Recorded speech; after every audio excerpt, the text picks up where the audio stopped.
That is the hardest part of that ring. For the hardest part of the ring. Hello, everybody. Welcome The hardest part of the ring. Hello and welcome to episode number 8 of Hardest Part of the Ring, the podcast where 4 friends get together to discuss the wonder of professional wrestling. Well, I say 4 friends. Unfortunately, on this occasion, we've got 2.5 friends. Brett, unfortunately, can't join us today. He's too busy.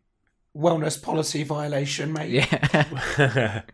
Brett has got wellness violation written all over him. He's jacked to the gills. If anyone's got a wellness policy violation, it's you, Sam. As everybody will hear, Sam is not very well, but he's a trooper and he's made it. I've been hanging out with Bray Wyatt and Roman Reigns too much. Yeah, mumps.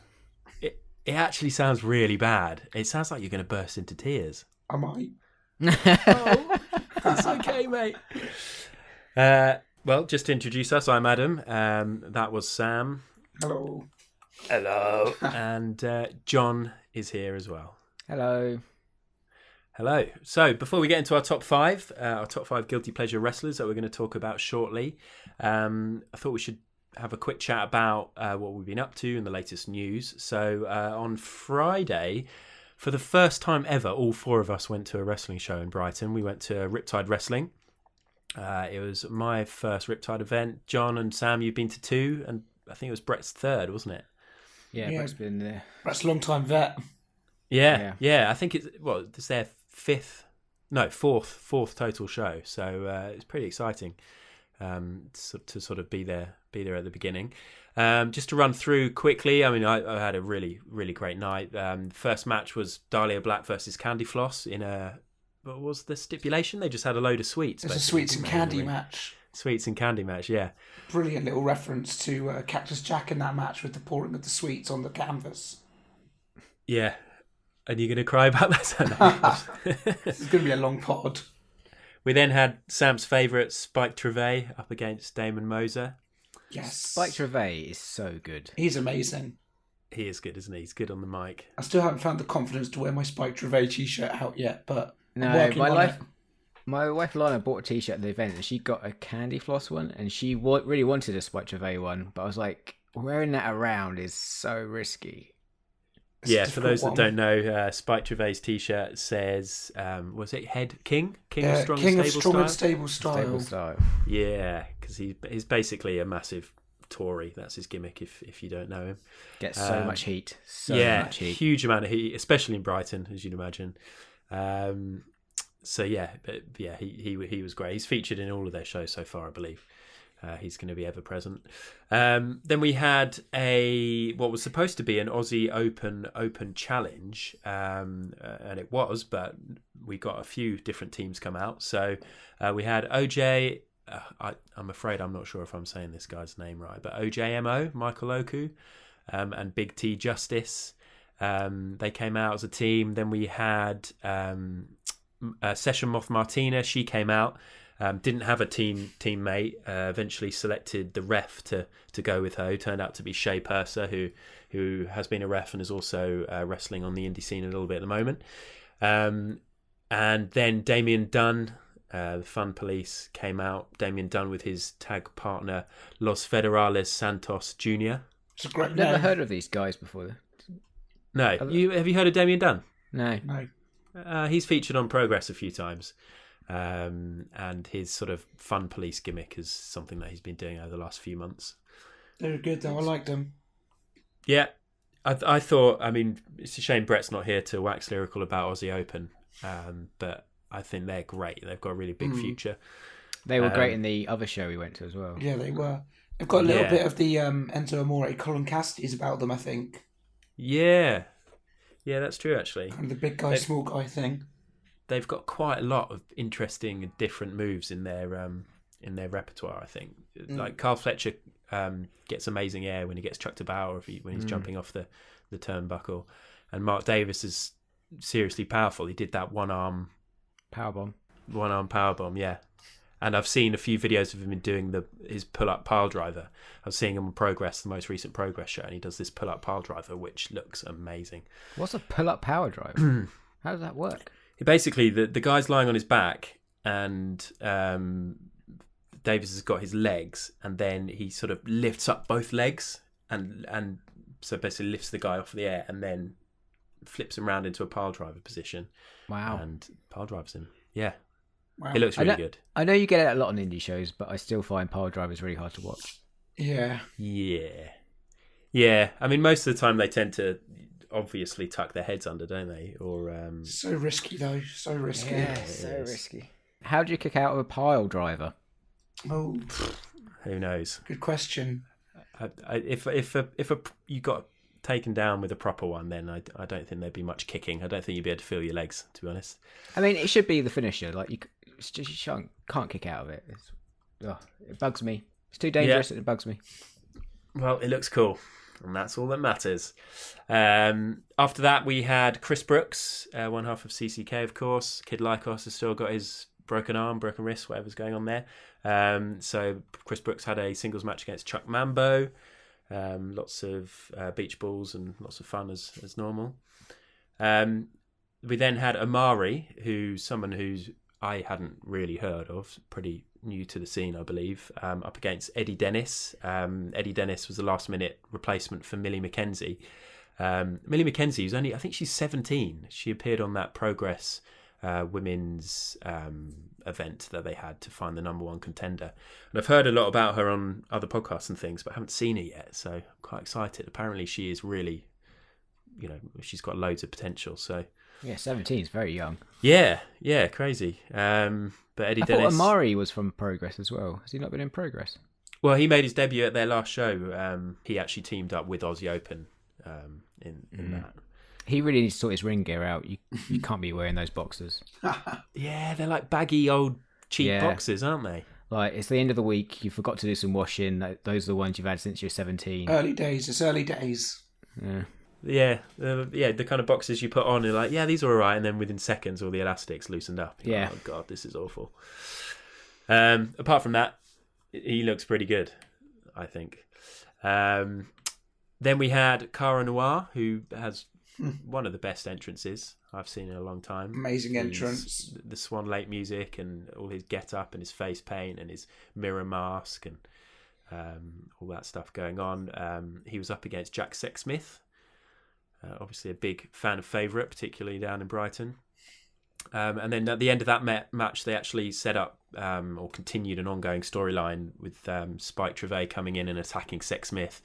And then Damon Moser coming in looking as if he was going to save the day, but actually helping Trivet. So that was my highlight of the night. That sounds really bad, but like as a heel move, it was really good. Yeah, it was.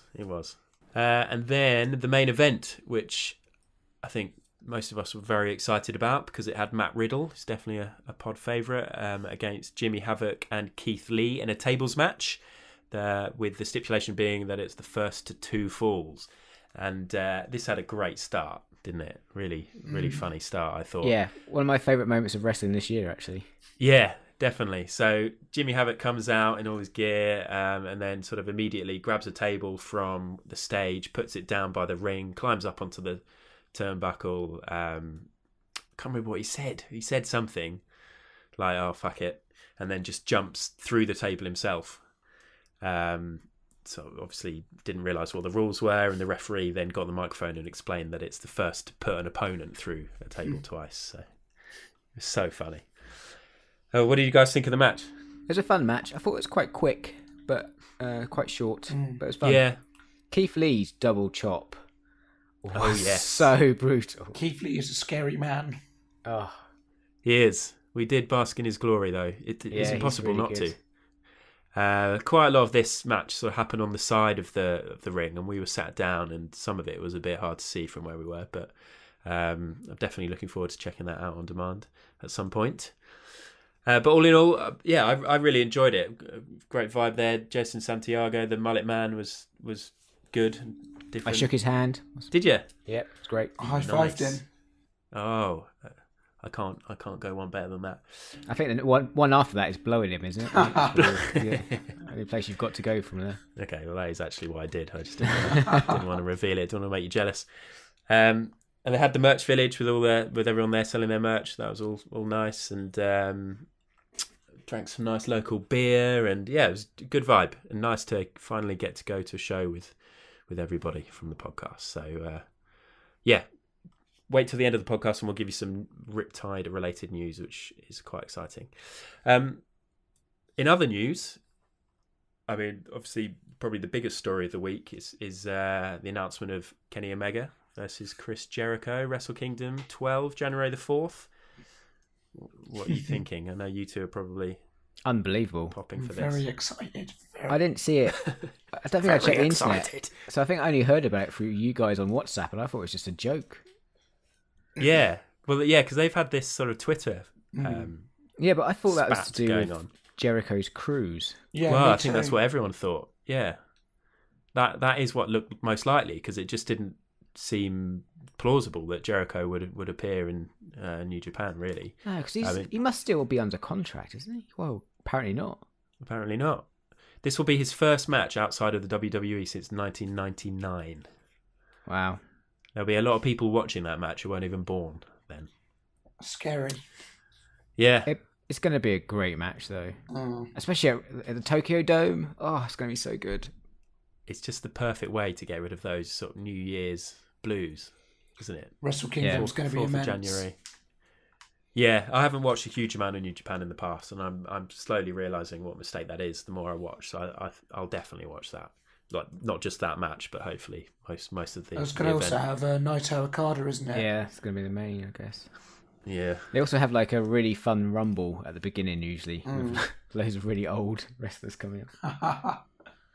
Cool. Well, I'm looking forward to that. And then the other headline has to be Pete Dunne's debut on Raw last night. Unfortunately, I sort of saw a spoiler for it. Well, I saw a little article on Bleachers saying, spoiler, UK star debuts on Raw. They didn't say who it was, and I made the mistake of clicking in and seeing. And then I kind of made the mistake of texting you guys and telling you. Yeah, thanks for that. You could have enjoyed that yourself. Yeah. I realised To be that fair, after. it was all over everywhere. Like, you Yeah, couldn't so- have avoided it. As soon as I went on Instagram this morning, it was that Pete Dunne had posted it. That Yeah. he'd made his debut on Raw. It was off his bucket list.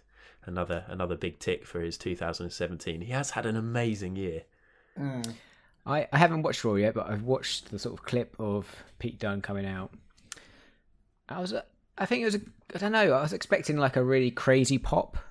And maybe it was just because I was watching like a Twitter video and the sound wasn't great. But Well, they made a bit. I think they did it a bit strangely because they had Pete Dunne's music, which obviously nobody knows, but then his graphics coming out with his name, and then Kurt Angle comes out. So people are pumped for Pete Dunne, and Kurt Angle comes out. They're like, oh, okay, and then Kurt Angle introduces Pete Dunne. And what would obviously be much better is if Kurt Angle's music had hit. He Yeah. came out because the crowd would have loved that anyway, and then he'd gone, right, I've got a new opponent for you. It's Pete Dunne, and the crowd would have really Or if loved the that. Shield's music hit, Kurt Angle comes through the crowd. Well, Then, Kurt Angle comes out in the Bruiserweight outfit. In the fur oh jacket. yeah, Yes. nipples out, lovely. Nipples out, gum shield in. bear drawn on the knee. Just like a biro, but it's really bad. So it's like really raw. Yeah, damn, that could have been great. But still really good. And then to see him in the ring, and even like with the slow motion replays with the Raw branding around the edge, seeing Pete Dunne on Raw is just really cool. I'm really glad to see my tag team partner doing so well. Yeah. Has he called you since? Not yet, no, I'm waiting. Yeah, he's probably had a lot of people to catch up with. That's fair enough.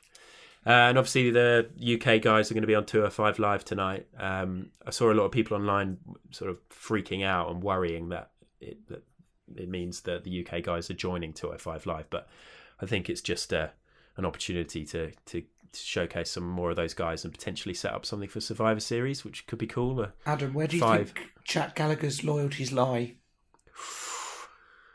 Well, that's a tough one. I mean, it's got to be 205 Live, hasn't it? Yeah, I think so. They're the ones who are paying the money. Well, they're all getting paid by WWE, I suppose. But Would you want to see Dunne on 205 regularly? I hope not. No, me neither. He's too big for it, isn't he?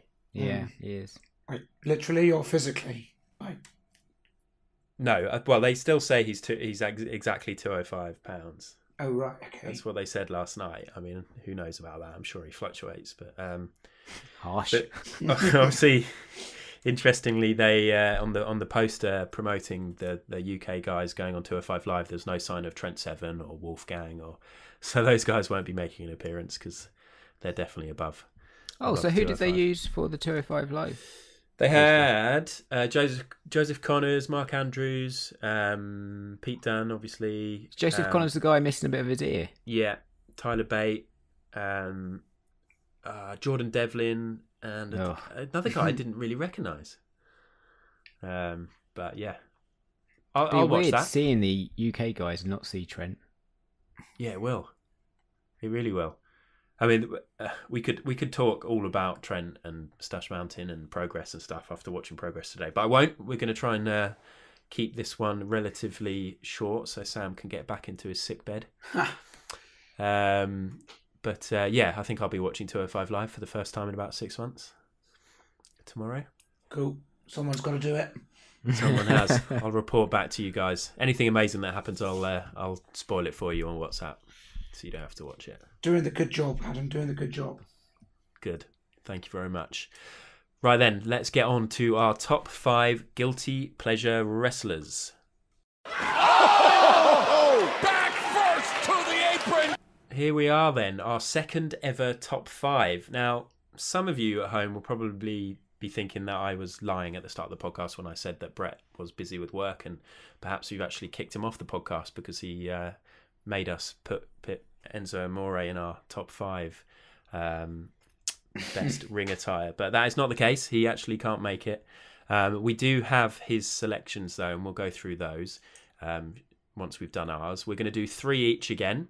Take it in turns to name our guilty pleasures, and then after that we will narrow it down to our final top 5. Anybody want to volunteer to go first? I'll go first. I will jump on that grenade. Do it. Okay, so my first pick is a wrestler who was only in WWF for a couple of years. Whoa. Adam Bomb. Oh God. Who is this? Yeah.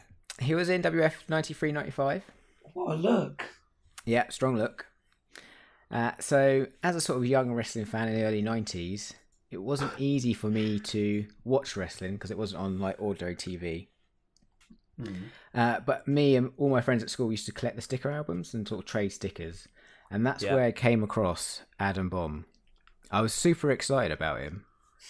And I was able to watch the 94 Rumble, I think, and he was an entrant in the Rumble. For how long? Well, Yeah, surely. so not very as a long. young, I think I must have been 10, watching this, super excited. I'm finally going to see Adam Bomb wrestle. I love this guy, can't wait. Royal Rumble starts, entrant number 1, Adam Bomb. I was like, okay, bit disappointed. It's going to be tough to win it from the number 1 spot. But you know, maybe he dig did. in. He lasted 5 minutes and was eliminated by Lex Luger. So not great, but ever since that moment, I really kind of fell for him. You know, Yeah. It's you just got something about guys called Adam, clearly. Actually, spoilers, but there's another guy on my guilty pleasure list called Adam. Cool, baby. No. But yeah, this Wow, guy, okay. he was billed as a survivor from the 3 Mile Island nuclear incident, which I found quite like. I like the fact he's dressed like he's going to a 90s rave. He's just double dropped. He's going to have a great time. It's cool. He's got a bit of the Dexter's Lab about him. Yeah, he really does. I vaguely remember him because of his name, but yeah, I don't remember him doing anything at all. He was a great mid-card wrestler. He was only in WWF for like a couple of years. He did come back, I think, early 2000s and wrestled with someone against Kane and The Undertaker, I think. Okay, It's amazing. interesting choice. Yeah, I like him. I still like him. Still alive, which is... Is he alive? Yeah, still alive. It's a rare Nice. bonus. We should contact him. We should get him on the pod. Yeah. We all chip in a £5. We could probably get him on. Ooh. Oh, That's you know harsh. what? That's harsh. He Actually, might be no. 'Cause successful. I think he's trying to sue WWE for like concussion-related injuries. Hey. okay. So it's probably quite bitter about the whole wrestling industry. Yeah, typical. Okay, good choice. I think I'm going to go next, Sam, because it gives listeners a chance to listen to 2 selections before they quit the podcast, having to listen to your voice. Fair. And I'm just going to quickly just go for it with somebody who we discussed at length in our last top 5. A fairly obvious choice for me, but it's got to be Papa Shango again. Papa Shango. So at a time when in-ring ability sort of came second to character, And muscles. yeah, Papa Shango definitely had spades and spades of character. He was a master of voodoo, as we discussed before. He can cast spells, he could control lighting. One thing I forgot to mention last time is that he had this amazing ability to make his opponents bleed black blood. Wow. Do you remember that? No. Yeah. I think that's what Sam's going through right now, right? A little bit, yeah. Just black blood. Do you know what's streaming really out his weird? nose. What? For a long time, I had The Good Father on my long list of wrestlers. I thought Adam was going to go for The Godfather. Not The Good Father, The Godfather. I had him as The Good Father. I like that gimmick. Yeah, No. The Good Father was good. I didn't really follow him that much then. I think I was still in mourning. You're not missing much. The Godfather was awful. Yeah. The Ho Train. Ugh. Yeah, so he was only around for a year. His feud with the Ultimate Warrior didn't really work out, and he was released. And then came back as the Godfather, as we said. Well, Papa but- Shango was only around for a year. Yeah, Really? yeah, I didn't really realise that. It was sort of 1990. I think it was sort of 1992 to 93. Wow. Literally, I think all he really did, his sort of main thing, was this feud with Ultimate Warrior. But I think they basically changed their mind on him, which they so often do. Such an iconic wrestler, though, for that time, that era. I know. And in fact, when I put the shout on Twitter for people to recommend their favourites, guilty pleasures, Papa Shango did come up quite a few times. So there we go. That was my first choice. Solid. Probably a shoo-in, but anyway, I won't jump the gun. Sam? All right, so my first choice, I've got a little paragraph here that I'm going to read about him. Good luck, mate. Do you want me to read it instead? Yeah. Actually, sod it, not going to read it. Let's just cut to it. My wrestler was an amazing poet. He was an Ivan Drago lookalike. He was managed by Paul Heyman. He did sort of rape Michael Cole. I'm going for John Heidenreich. Ah, okay. I've read a bit about him recently, but I never watched him. So he came in as like he was basically like a psychopath wrestler, and he would come out and he would read poetry, and would then go on a bit of a rampage, and he had the best promo I think I've ever seen with a similar psycho, Gene Snitsky, where at Survivor Series they walk up to each other and one of them just goes, "I like your poetry," and he just goes, "I like that thing you do with babies," and that's literally it. And yeah, man, he was a good psycho. I can see why he's your guilty pleasure now. I just had to Google him. And Yeah. even then, I still don't recognise this guy. I imagine a lot of people will be Googling right now. So I Googled John Heidenreich wrestling images. Second image along is him getting like a rear choke lock. And it's got a water stamp on it which says bigdongboys.com. Yeah. Okay. And for the sake of research, you're going to click on that? And Yeah, go I'm just through? going to save that one to my private images. Yeah, might have some good stuff for the podcast in future. Bigdongboys.com. Bigdongboys.com. Right, what a guilty pleasure. Okay, good choice, Sam. John, who's your second pick? Okay, my second Adam of the night Yeah. is Mr. Party Boy himself, Adam Rose. Okay. Right. Great Go on worker. Came through FCW with a lot of big names like Seth Rollins, Cesaro. Kurt Hawkins. Always made me smile. Used to love the gimmick. Love the rosebuds. Rosebuds. I love calling people Rosebud. You do. I do. I thought it was great in the Social Outcast, actually, with not Kurt Hawkins. Oh, fucking. We'll cut this. Cut this. Curtis Axel. Curtis Axel. Thank you. Keep it in. We're keeping it in. Keep it in. Always keep it in. He did have 2 wellness violations against him, which I felt was always quite impressive. Yeah. Also, I always liked him. Made me smile. Liked it. Can you Also, name any famous rosebuds whilst we're here? I've got a list. Oh, Obviously, the big one is Braun Strowman. Braun Strowman. What a man. Also, Bull Dempsey. Don't know if you remember him from NXT. Mm-hmm. No. Oh, yeah. James Ellsworth. Simon Gotch. Yeah. Good list. Becky Lynch. And Alexa Bliss. Wow. That's stable. Yeah, see? Adam Rose, Kingmaker. And Queen. Oh, yeah, okay, yeah. Well, I was using the non-gendered version of King. Okay, fine. Solid. He was very good in NXT, actually, as Leo Kruger as well. Yeah. Like, he was really, really underrated in the ring, I think, Adam Rose. Great spine buster. Yeah. Okay. Interesting choice. So we've had Adam Bomb, Papa John Heidenreich, and Adam Rose. Yeah, I'm just looking at this list so far. Don't sound too dismissive. You told us guilty pleasures. No, you're right. You're absolutely right. Okay, fine. I'm up next. I'm going to go for someone who... well, it's guilty pleasure. It's my guilty pleasure, so it's fine. Some people would actually say that he was quite good. At his peak, he was seriously over with the fans. For a big guy, he was actually pretty agile. But I liked him because he was funny and he looked really cool when he entered the ring with his bleached hair and his shades. Any ideas? Man, nope, got nothing.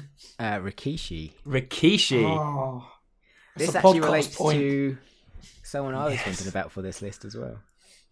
Really? Okay. What, Scotty Too Hotty? Yes. Yeah, I couldn't decide between the two. I'm going to call you out here. I would never rate Rikishi as a bad wrestler.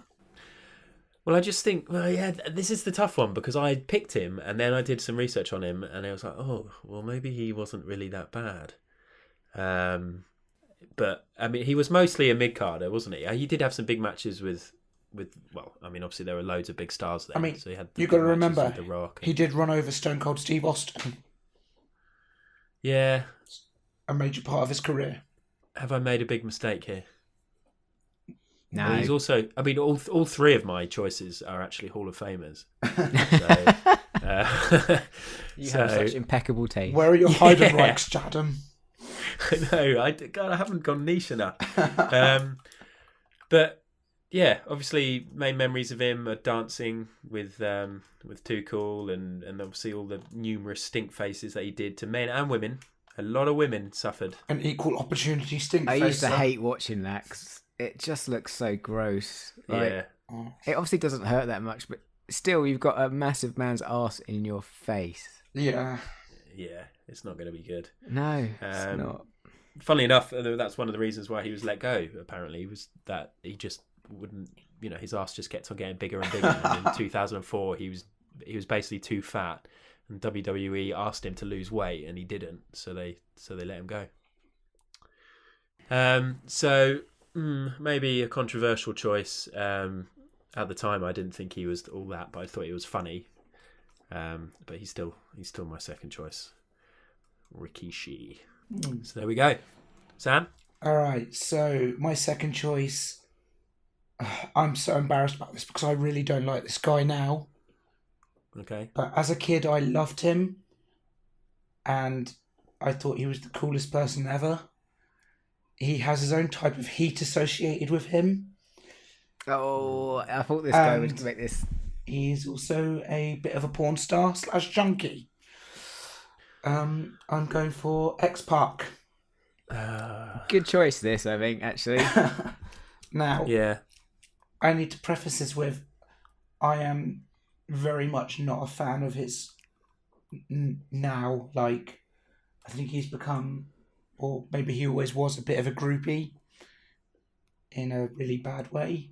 But at the time when I was like 10 or so, and he was in the tag team with Kane, and he was like part of DX. I genuinely thought he was the coolest person on the planet. Really wanted to be like him, and kind of glad I didn't end up like that. I Not a million miles absolutely away. loved that tag team with Kane. Yeah, me too. I'm probably looking back with rose tinted glasses, but at the time I thought that tag team was amazing. It's basically the same as Enzo Cash now, where X-Pac used to get beaten up for 15 minutes, do the hot tag, Yeah. and then Kane used to clear house. That's great. I love a big guy, small guy tag team. Yeah. And really liked X-Pac. Not so much when he went off on his own, but for a couple of years, really cool. Nice. It's a good shout. Yeah. Okay. So that's 2 each done. John, last pick. So I've got 2 here I was thinking about. I'm going to go with a wrestler from the bottomless pit, the Boogeyman. Oh, John. So obviously Boogeyman came through tough enough, but was thrown out because he lied about his age. He said he was 35, but actually 40. The old canoe excuse. He used to wrestle and he used to eat live worms. My vegan wife wouldn't approve of this, obviously, but I found it so gross, and he was so terrifying. I remember he had a really great feud with King Booker. I think it was at WrestleMania 22, beat Booker T, and he was like kissing Shamel with like a mouthful of worms. It's just, so gross. When I was researching this though, when I found out that when WWE revamped ECW, the Boogeyman tagged with CM Punk to beat John Morrison and Big Daddy V. Wow. I remember that around 2006 or so. What a mental tag team that is. No wonder the guy left the company. I'm CM Punk I'm talking about here. But, That's mad. yeah. Also, I mean, that tag team contains someone else I was thinking for this. Big Daddy V, old Viscera. Oh, God, that guy was scary. And so big. Yeah, massive. Anyway, Boogeyman. Solid. Right, so my final choice. I think this definitely it can be classed as a guilty pleasure. And the fact that they are in the Hall of Fame is pretty amazing, considering. But I have gone for... Well, let's see if you know who they are from their names, their individual names. Luke Williams and Butch Miller. Bushwhackers. Yeah. Bushwhackers, yeah. The I was Kiwi considering duo. these guys as well. Yeah, I mean, let's face it. If they were around now, if that kind of tag team was around now in WWE, we'd probably detest them, right? I think, yeah, totally. But at the time, we were kids. Yeah. Well, I mean, I had to think about this because they're sort of, they were sort of a comedy mid-card team who had success in other promotions before WWE and actually won some titles and things, but never really cut it in the WWE. Just spent a lot of time just doing sort of silly comedy matches. Do you think that there are quite a few children who will feel the same way about Anderson and Gallows in the future? No. Sort of the resident buffoons of WWE who have sort of lost all credibility they might have had beforehand. No one could is have that watched harsh? that match on Raw last week and think that. Oh, God. That was awful. The trick or treat fight, was it? Yeah. Trick or treat street fight. Oh, trick or treat street fight, yeah. So obviously the Bushwhackers, I loved the arm movements they did as they came into the ring and when they were in the ring, and they're missing teeth. They were just fun as a kid. I had the action figures.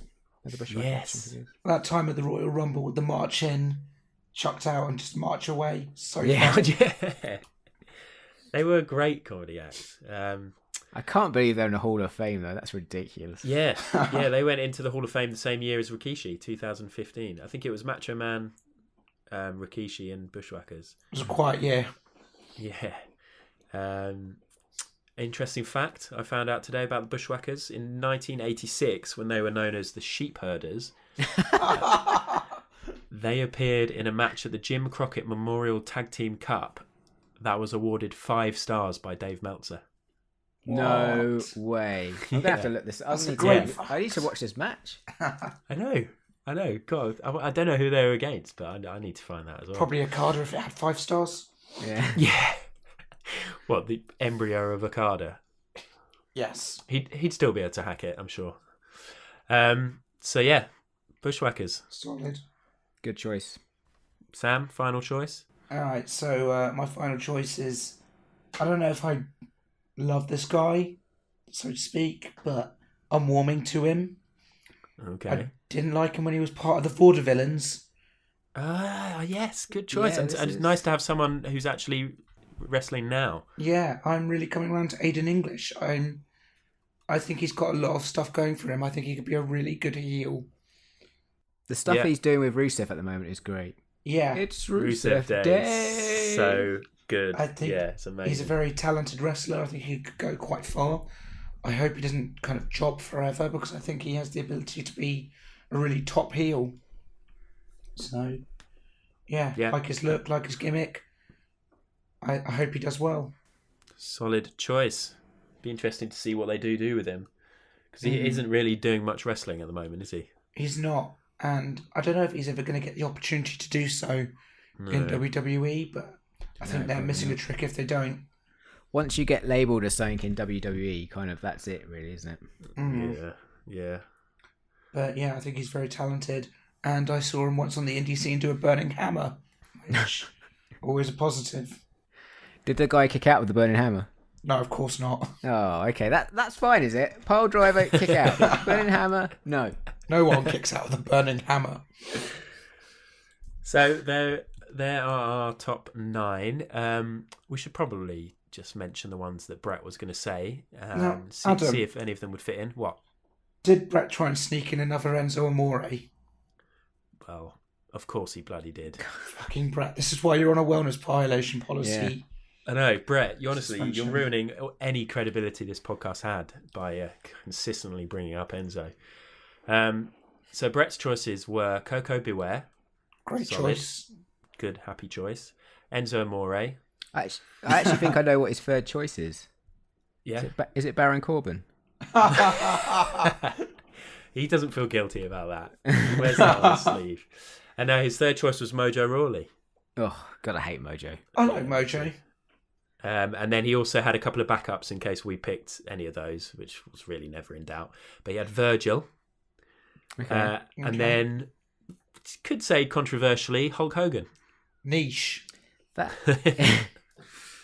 So we'll have to ask him about You that. could argue that Hulk Hogan is, in many ways, the greatest wrestler of all time. Not necessarily for in-ring ability, but just for draw, Yeah. biggest mainstream appeal. I saw a gif the other day of Hulk Hogan wrestling in Japan before he was at WWE. Pulled off like a Shinsuke Nakamura style armbar. It was amazing. Nice. I think he's got to be the most recognisable. I mean, if I asked my wife to name some wrestlers, Hulk Hogan would be on the list. Yeah. Yeah. And I think if I asked my parents to name some wrestlers, obviously you'd get the giant haystacks and all that stuff, but I think Hulk Hogan would be there. Is Yeah. it surprising that... Oh, go on, Brett. Sorry, John. Go on. Oh, bloody hell. I mean, when he was top, the business has been the biggest it's ever been. Yeah. Mm. Yeah. Obviously, We'll have to he's ask a Brett. racist, which Yeah. is why maybe he's a guilty pleasure. Yeah, I suppose so. Those racists. Wow. Poor Brett not able to defend his they've decisions. got a lot going for them. So yeah, Brett likes racists. Moving Sorry, on. Brett. So I don't think any of those will get in. So Speaking of racists who maybe should have made the list, is there a shout for Ultimate Warrior? no. Not a great wrestler, not a great person, really. Well, no. It definitely But- bigger. Amazing look. nonetheless. Like a Great Great weird. entrance. If Hulk Hogan's going to be in the conversation, then yeah, Ultimate Warrior should be there. But going off the kind of person, the kind of wrestler we've chosen, we've mostly got people who didn't have that much success. So I think that's probably the best. way Apart from all forward. of your Hall of Famers. Yeah, Papa Shango. He wasn't in the Hall of Fame because he was Papa Shango. Bushwhacker's got a 5-star Meltzer match. Yeah, honestly, that's so intriguing. I'm going to try and find that, and I will link to it on our Twitter account Amazing. if I can find it. Who are I've on got your A couple of other backups? honourable mentions. If Yeah. I can. Scotty Too Hotty. Obviously, talked about him earlier. I think the worm is one of the greatest wrestling moves of all time. King Kong Bundy, I always quite liked. Big, bald, fat guy. Yeah. The Drifter. Ooh, That's a good one as well. A good recent one to have. Obviously now as well, not the Drifter, sorry, Sheamus. Obviously now he's quite cool, but I used to like him before he was cool. Of course you did. Yeah. You hipster. That's on the ground level. And lastly, this might be a bit harsh, but Yokozuna. Fair. I think that's kind of fair. Probably similar level to Rikishi. Maybe even slightly worse. That's some great matches with Brett, though, I guess. Not Brett, our Brett, but obviously. Adam, who was on your backup list? Well, I had the Boogeyman. I had R-Truth. Oh, God. Yeah. Our Chief is good, actually. Hold on. We all had the Boogeyman on our list. Boogeyman's number 1, guys. Oh, my God. 2 in a row. I suppose that means he's got to be in the top 5. And then I had Jinder Mahal. I had Jinder. I totally did not. I did actually have Jinder on my long list. Let's narrow it down then. So the final 9 then, just to list them: Adam Bomb, Papa Shango, John Heidenreich, Adam Rose, Rikishi, X-Pac, the Boogeyman, the Bushwhackers, and Aiden English. So who are we going to get rid of? Are we just going to lose Rikishi because he's too good?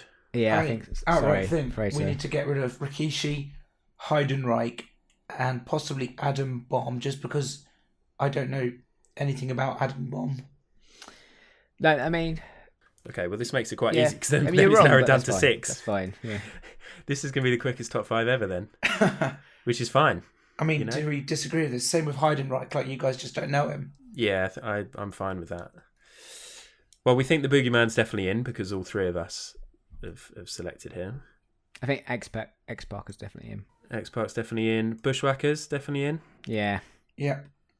Because they were awful. Pub Shango, Adam Rose, Aiden English. Who do we want to lose? I want to keep Aiden English in there if we can. Well, we've got 1 each here. Obviously, I'd like to keep Pab Shango if we can. John, would you like to keep Adam Rose? I would. Is Papa Shango too good for this list, though? I mean, he was in our great best ringer ties ever. Yeah, that's why I'm quite excited about him being in back-to-back top 5s, but that doesn't really mean anything.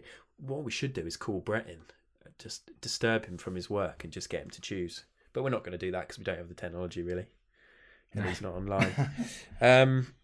Okay, let's do it this way. If you ignore the one that you selected, who would you pick from the other 2 to get rid of? Okay, I would remove Papa Shango because I also kind of think he may be a bit too good for this list. Okay, and that's what you're going to say as well, John, right? Actually, would you get rid of Papa or Aiden English?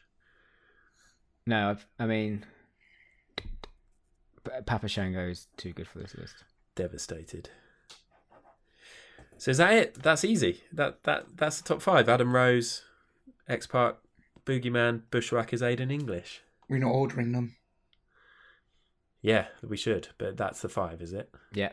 Yeah, I guess so. Now, are we happy? Because I think last time we I know, John, you protested at keeping Enzo in there, but I think some of us have got regrets.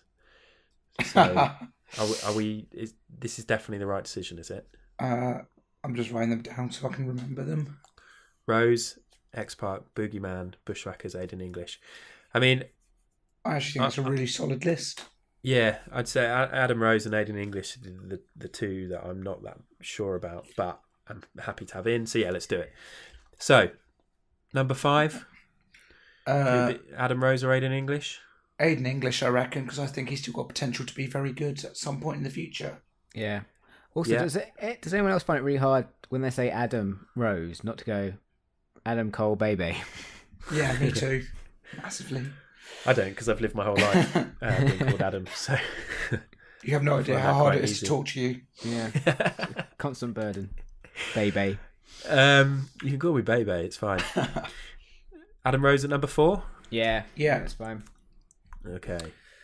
And then I actually think Bushwhackers. Yeah. X-Pac, Boogeyman. I think that works. We all picked him. He's ridiculous, and he is the definition of a guilty pleasure, I think.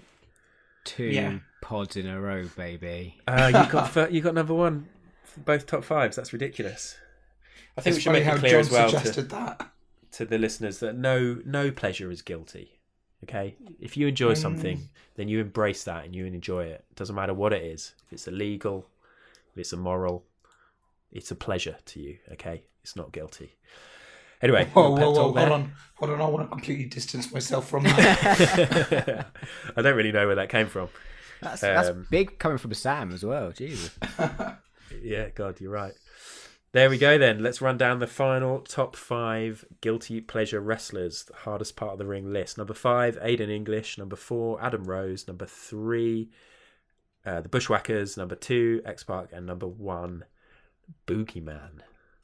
Yes. Gonna get ya. Incredible. We'll stick together a little grid of all the wrestlers we talked about and stick that on our social media at some point this week.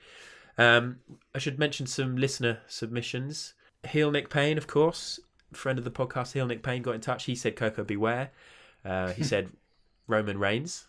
Yeah. Interesting. Tempted by That is actually a really good shout because I really like him. Yeah. But you But I sort mean, of the don't thing want to with tell Roman people. Reigns is he a bad wrestler? Or has he just been booked badly? Well, he doesn't have to be bad, though, does he? It's just a guilty pleasure, sort of a pleasure that you wouldn't admit to people necessarily. I think the tide is turning with Reigns, though. I think. Yeah, well, we'll see when he comes back. I think people are happy that the Shield are back, but they're not that devastated that he's off injured. Who knows? Nick Payne also suggested Brutus the Barber Beefcake. That's a good shout. That's a good shout. He said he was a favourite for a while, but he has no idea why. Michael Denin suggested Public Enemy. And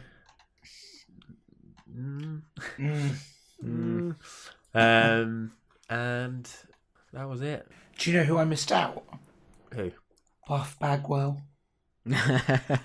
Oh, Buff Daddy, I've let you down.